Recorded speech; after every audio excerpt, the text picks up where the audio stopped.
नमस्कार. आज आपण पाहणार आहोत कस्टमरने घेतलेली प्युअर सिल्क पैठणी. याबद्दल बोलायचं झालं तर ही पैठणी हाताने विणलेली आहे. याला हस्तकला पदर असेही म्हणले जाते. ही पैठणी विणायला जवळजवळ 8 ते 10 महिन्याचा कालावधी लागतो.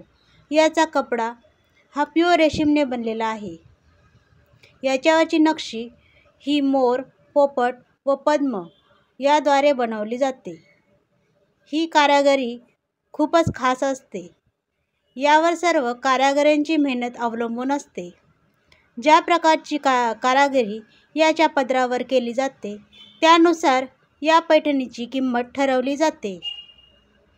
या पैठणीचा पदर हा पुढच्या बाजूने व मागच्या बाजूने देखील सेम असतो.